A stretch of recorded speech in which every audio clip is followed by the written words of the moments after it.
Hello everyone, welcome back to my channel Sunita Chandra. দেখো সকাল সকাল ব্লগটা আরম্ভ করে দিয়েছি। আজকে যেহেতু রবিবার, তো সেই জন্য তো চিকেন হবেই। আর আমাদের চিকেন করলে কিন্তু ঝামেলা হয়, কারণ ঋষি যেহেতু চিকেন খায় না, ঋষির জন্য আবার মাছের ঝোল করতে হলো। তো ঋষির জন্য মাছের ঝোল আর ঢ্যাঁড়স ভাতে আর কিসের তরকারি যেন করছি, ও পেঁপের তরকারি। ঠিক আছে। তো পেঁপের তরকারিটা, ঢ্যাঁড়স ভাতেটা আমি খাবো, আর বাড়ির সবাই কিন্তু ঢ্যাঁড়স ভাতে খায় না। ঋষির আর আমার জন্যই ঢ্যাঁড়স ভাতেটা করেছি। তো এগুলোই আজকে মেনু। আর মাংসটা এখন তো এই তো ম্যারিনেট করে রেখে দিলাম, পরে করব একটু বেলা করে।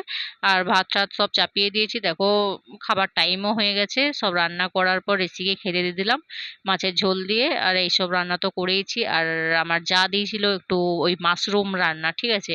তো এই মাশরুমটা আমি কোনোদিনও খাইনি বলে আমাকে দিয়েছিল টেস্ট করার জন্য। তো বেশ ভালো লাগছে, আমিও এবার বাজার গেলে এটাই কিনবো, এই মাশরুমটা। মানে 50 টাকার সে প্যাকেটের মধ্যে থাকে, বেশ ভালো লাগে খেতে। তো আজকেই আমি প্রথম খেলাম এটা, তো বেশ ভালো লাগলো। তো যাই হোক, তো খেয়ে নিলাম। আর দেখো এই চিকেন দিয়ে আমি ভাত খাচ্ছি। তো তো সেরা লাগছে আজকে চিকেনের ঝোলটা পুরো। তো লাল লাল ঝাল ঝাল পাড়া করেছিলাম একটু, তো বেশ ভালো। নিজের রান্না নিজেই প্রশংসা করছি, দেখেছো বন্ধুরা? বলে না, নিজের ঢাক নিজেই পেটাচ্ছি। তো যাই হোক, আজকে কোনো চুল কাটতে যাবার একটু প্ল্যান ছিল।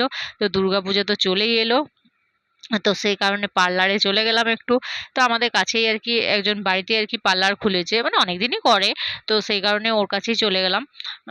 তো বেশি কিছু সাজুগুজু করিনি বলে বলছে একটু সাজুগুজু করে আসতে পারো নি, রিলস টিলস বানাতাম। তো যাই হোক, হলো না ওইসব। তো যাই, একটু লিপস্টিকটা দিল, লিপস্টিকটাই লাগিয়ে নিলাম ওর থেকেই।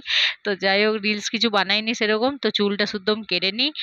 তো ঝাপাঝাপ করে দেখো একটু লেয়ার দিয়ে স্টেপ করেছি। তো উম, বেশ ভালো লাগছিল চুলটা কাটার পর। তো আমার ভালো লাগছিল, এবার তোমাদের জানি না কেমন লাগবে। তো এখন কিন্তু দুর্গাপূজায় অফার চলছে বটে, কিন্তু প্রচুর পয়সা নিচ্ছে ভাই। পরিষ্কার কথা, আমার কাছে অত পয়সাও অত থাকেনি, তো সেজন্য কালার করবো ভেবেছিলাম, তো কালারও সেজন্য করলাম না। এই দেখো লাস্ট চুলের কালারটা একটু ঢঙও করে নিলাম। তো একটু মানে সেই চেয়ারগুলো, এগুলো কি নাম জানি না আমি, বেশ গোলপাড়া ঘুরছে। তো আমিও একটু ঘুরে নিলাম কি সুন্দর করে। তো জানি না তোমাদের কেমন লাগছে চুলের স্টাইলটা, বলবে তো একটু কেমন লাগছে। আমি তো নিজে কোনোদিনও চুল কাটিনি, এসব অত স্টাইল মারতে জানতাম না।